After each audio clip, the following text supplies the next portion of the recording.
खुलुमबाय रायजो राजा नोंथांमोनखौ आं सेलाव बयखौ बर' आंनि गोसो गोरबोनिफ्राय दिनै जोंनि बे बिथां बि सतबांसा बिथाङा बोरै थैखो बबेयाव थैखो बेनि सोमोन्दै जों दिनैनि बे भिडिअ'आव सावरायगोन। जायबा मानसिया गावथारजादों बा बुथारजादों बे मानसिनि मुङानो जाहैबाय सानसुला बसुमतारी एबा बि सतबांसा।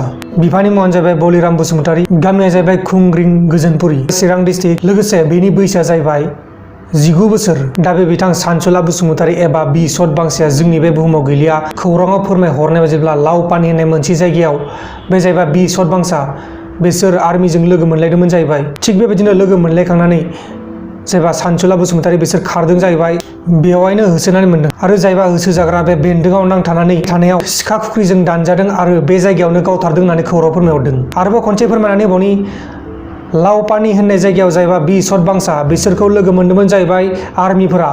थिग बेबायदिनो होसोलायनाय जाबाय। होसोलायनायाव बे बि सतबांसाया बेन्दोंआव नांथादोंमोन जाहैबाय। बे बेन्दोंआव नांथानायावनो सिखा खुख्रिजों मोखाङाव दानदों जाहैबाय आरो लोगोसे बे जायगायावनो गावथारदों जाहैबाय। आरो जायबा जायगायाव गावथारदों बे जायगानि मुङानो जाहैबाय हादान, लावपानी एरियानि हादान आरोना। बे जायगायावनो बे बि सतबांसाया गावनि जिउखौ खोमानाङो। जायबा बि सतबांसा बिथाङा सिनियर कामान्डारमोन जाहैबाय आरो लोगोसे बेनाव 3 कौटि बा 3 कौटि रां मोनदों आरो लोगोसे पिस्तलबो मोनदों आरो लोगोसे पिस्तलनि गुलि बायदिसिना गुलि मोनदों होननानै खौरां फोरमायहरदों।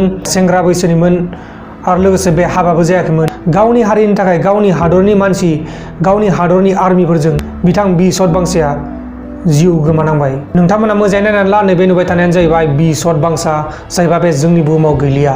बेन्दोंआव नांथानायावनो सिखा खुख्रिजों मोखाङाव दानबाय आरो लोगोसे बे जायगायावनो गावथारबाय। नोंथांमोना गासिबो खोथाखौनो मिथिबाय जानांगौ बि सतबांसाया बोरै थैखो बबेयाव थैखो बेनि बागै दिनैनि भिडिअ बेखिनियावनो जोबनाय जाबाय। गुबुन मोनसे गोदान भिडिअनि गेजेराव थाबैनो लोगो मोनगोन नोंथांमोनखौ मोनसे गोदान टपिकनि गेजेराव।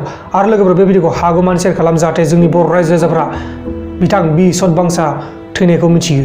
जय बर' हारिनि।